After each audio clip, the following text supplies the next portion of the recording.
This man is Hicham El Guerrouj from Morocco.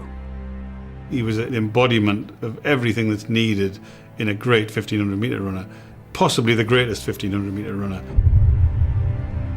The biggest compliment I can ever pay anybody is that I think if I'd raced against him, he would have been a right bloody handful. Hicham El Guerrouj was born in the tough industrial city of Berkane on the Moroccan coast, and it was here he began dreaming of becoming an Olympic champion. I started racing very early. I started in 1987. I was very young. My father and mother didn't want to let me. I said to them, my dream is to become an athlete. My dream is to represent my country.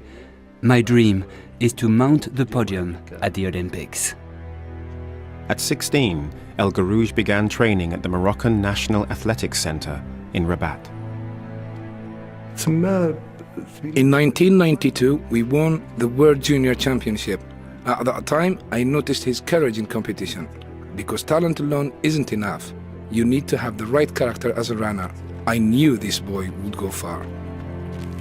El Guerrouj rose to prominence in the 1990s with a series of outstanding performances, and he was considered the favorite to win the 1500-meter title at the Atlanta Olympics in 1996.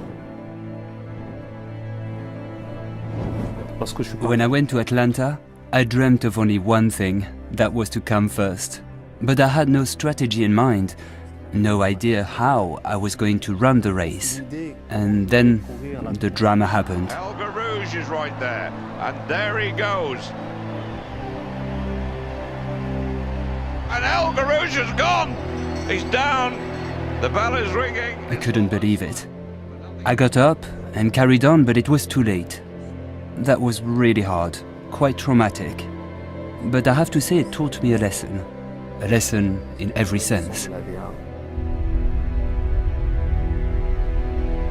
After this defeat in Atlanta, El Guerrouj and his coach, Abdul Qadir, returned to their high-altitude training camp in Ifran in the Atlas Mountains. Hicham trained there nearly all his career, about 14 years in all. The first 2 months of training would start in Rabat, then he'd go up to Ifran to get used to the altitude. Around March, we go up to high altitude. It's a huge effort, you're in physical agony sometimes. But when you go back down to sea level, you run really fluidly.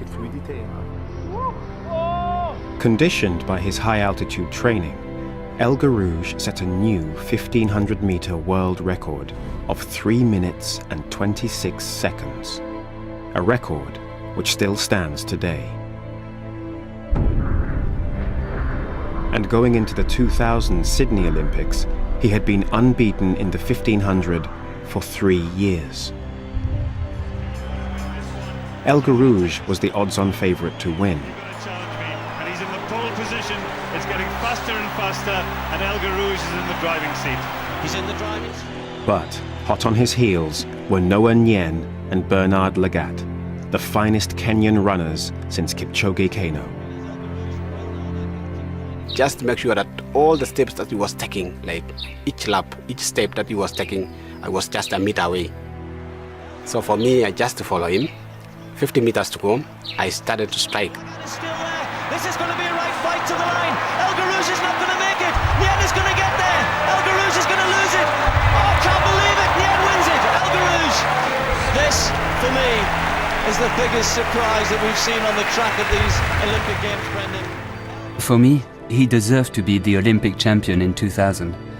We were great rivals, and I hope we will always be friends.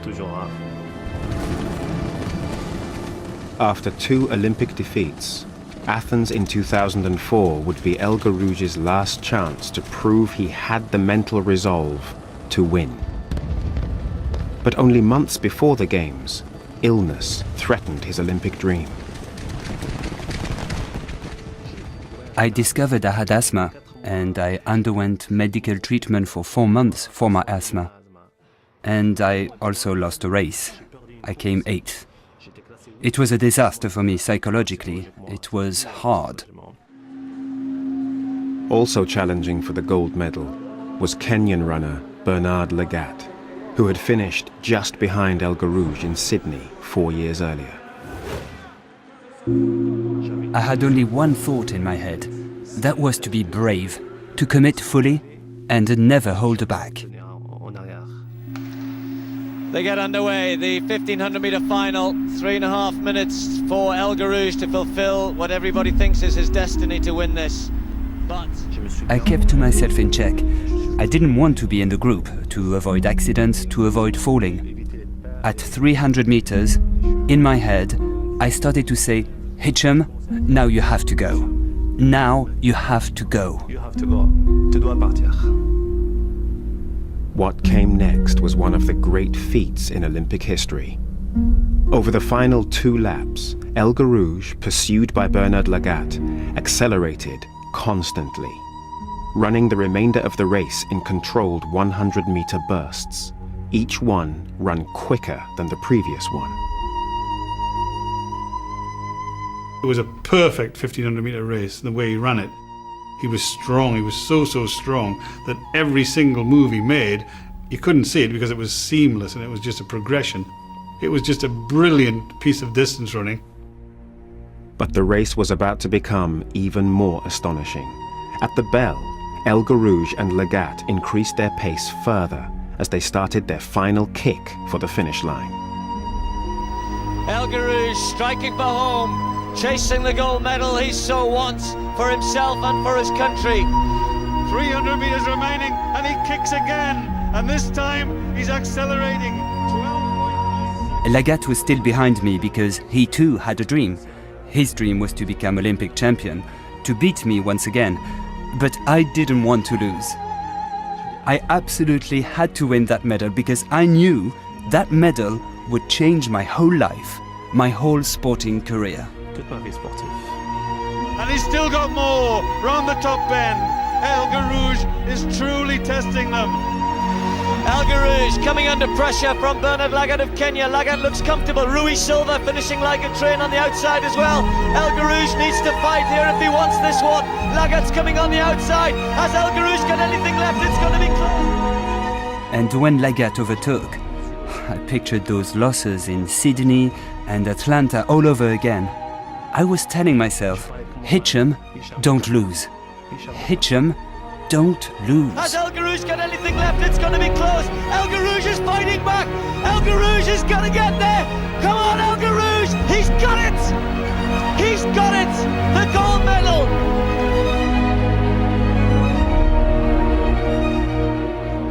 It was extraordinary, I can tell you. That victory changed me. I relaxed. I felt light. Je suis devenu relax.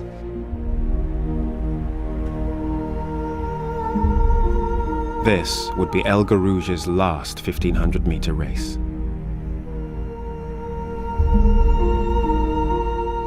But he returned to the track 3 days later to win gold in the 5,000 meters. The first man since Paavo Nurmi in 1924 to win both Olympic events. El Guerrouj retired as the greatest 1500-meter champion in the history of the Olympics. I didn't want to lose. I wanted to bring hope to my life, to my children, hope to the generations of young people watching the race.